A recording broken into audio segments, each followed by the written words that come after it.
Kiki, welcome to my Curious Way. Ketemu lagi sama saya Kurayui dalam jurnal Kurayui. Apa kabarnya hari ini? Semoga kita semua selalu dalam lindungan Tuhan Yang Maha Esa, diberi kelimpahan berkah berupa kesehatan dan kebahagiaan. Amin.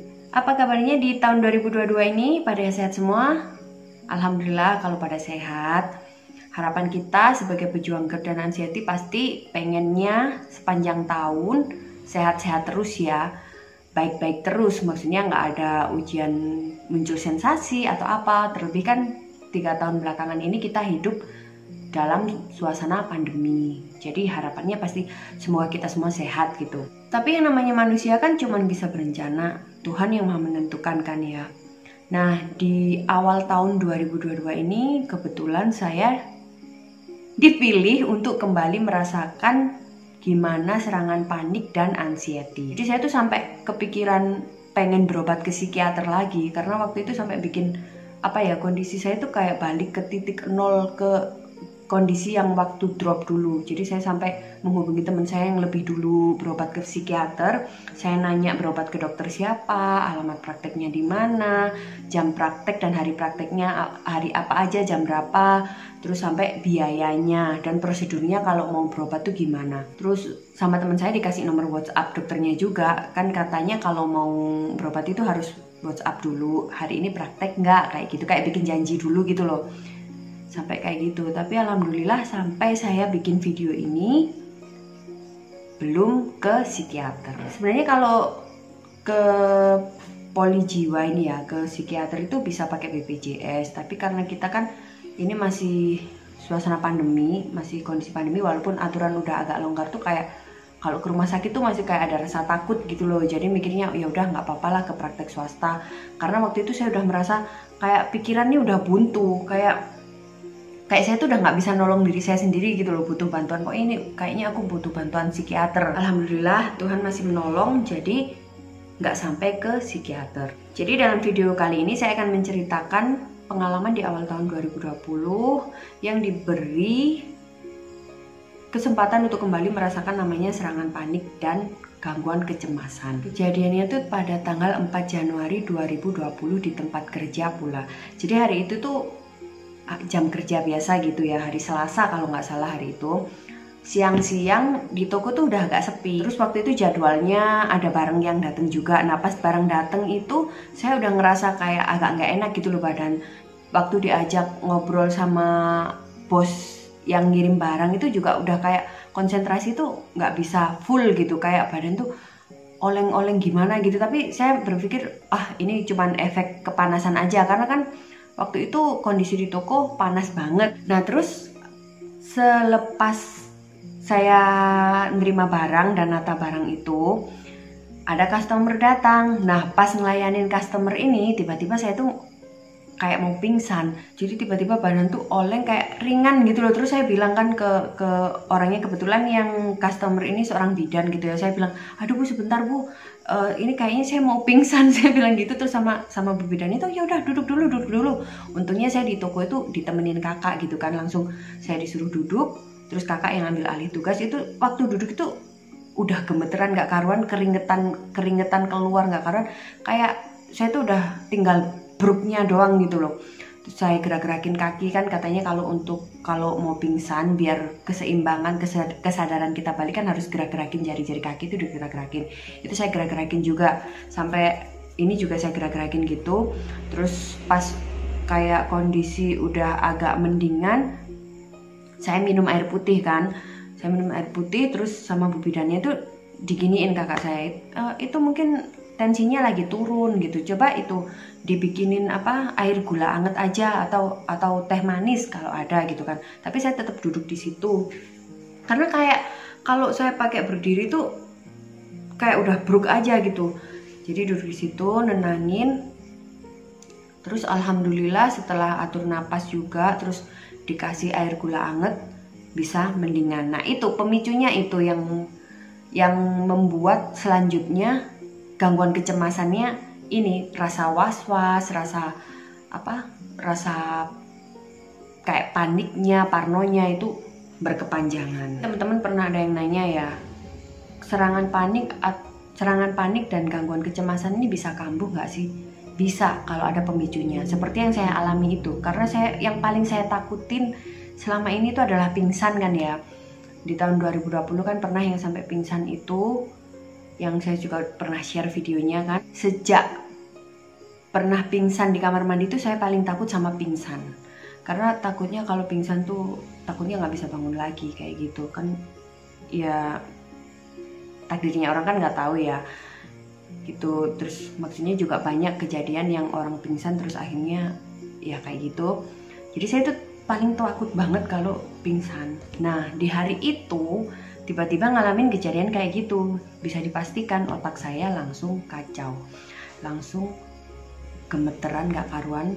Pas sudah di rumah pun langsung kayak rasa was-was, takut itu masih ada. Sampai pada keesokan harinya, hari Rabu itu saya nggak berani masuk kerja karena pikiran saya udah nggak karu-karuan. Nanti kalau saya kerja, nanti di pas jam rawan itu nanti saya pingsan lagi. Nanti saya ngerasakan sensasi yang sama lagi, hampir pingsan lagi. Saking takutnya itu sampai badan itu udah nggak bisa diajak ngapa-ngapain gitu loh. Jadi pengennya cuman tiduran aja, terus pusing nggak karuan kan, karena kita kan waspada terus gitu ya, waspada, takut, siaga terus.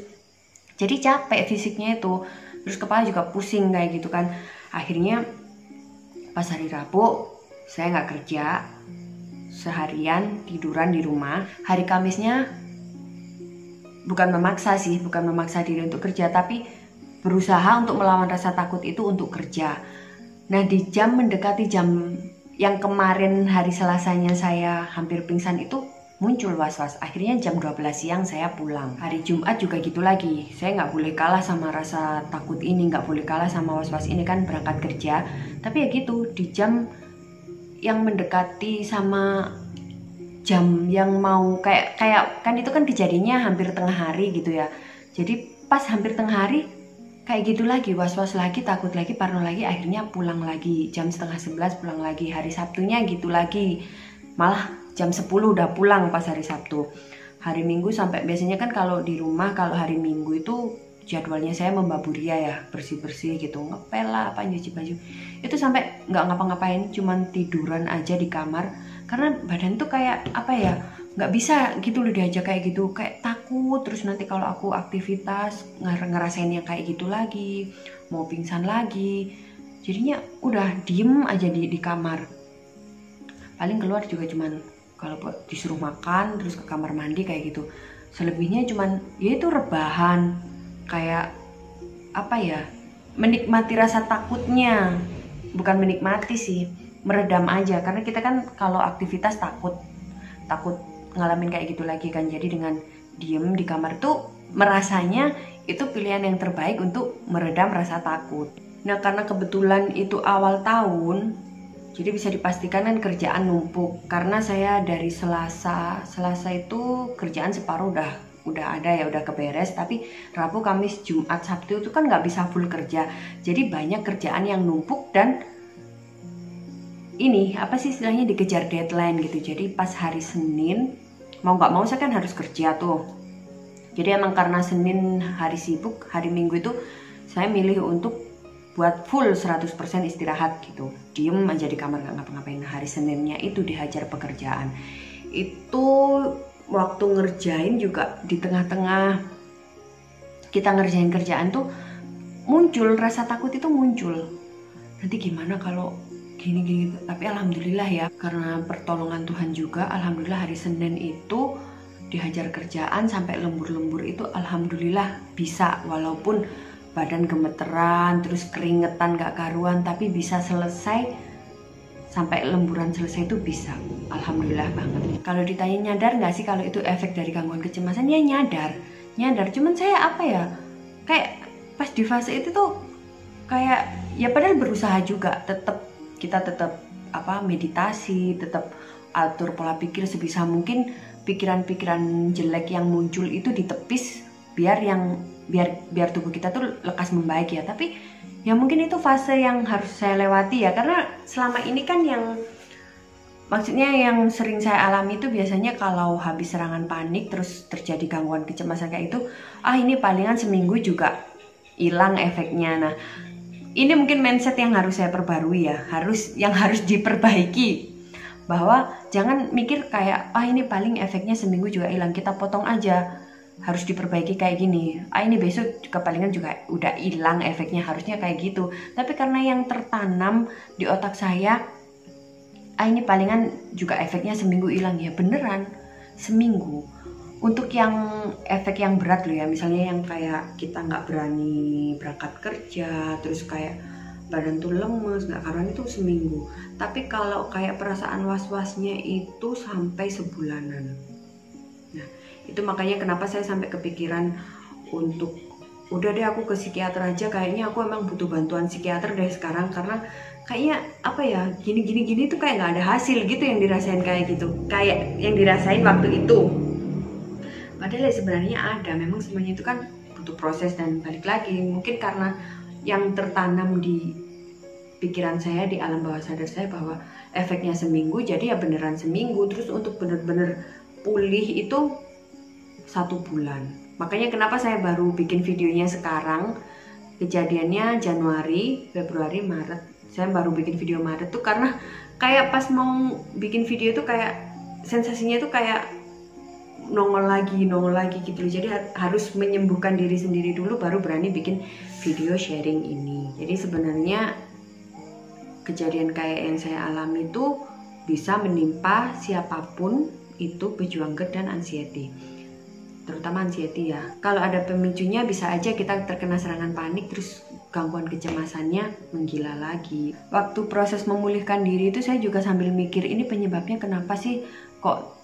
Biasanya kan kalau kita mau sakit itu kan kayak ada tanda-tanda gitu ya. Nah itu nggak ada tanda-tanda sama sekali. Yang saya rasakan kayak gitu ya, kayak nggak ada tanda-tanda sama sekali. Terus saya ini ulang, diinget-inget gitu loh.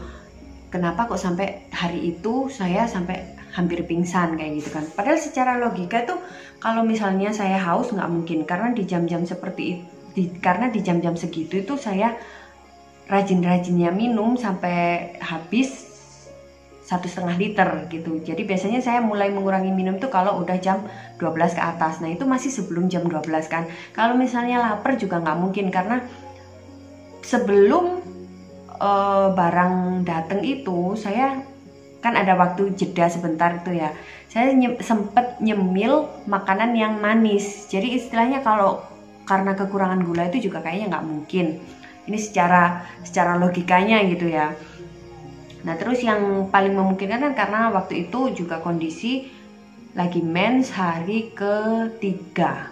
Jadi mungkin yang paling masuk akal ini ya, karena lagi mens juga. Terus dari akhir tahun itu, dari Natalan itu, dari hari Natal itu kita emang kerjaan tuh lumayan banyak banget. Jadi mungkin kecapean karena akhir tahun, awal tahun banyak kerjaan, kecapean. Terus pas kondisi mens juga, makanya sampai hampir pingsan itu. Karena sebelum itu kan barang datang, kita ngangkatin barang juga lumayan gitu kan.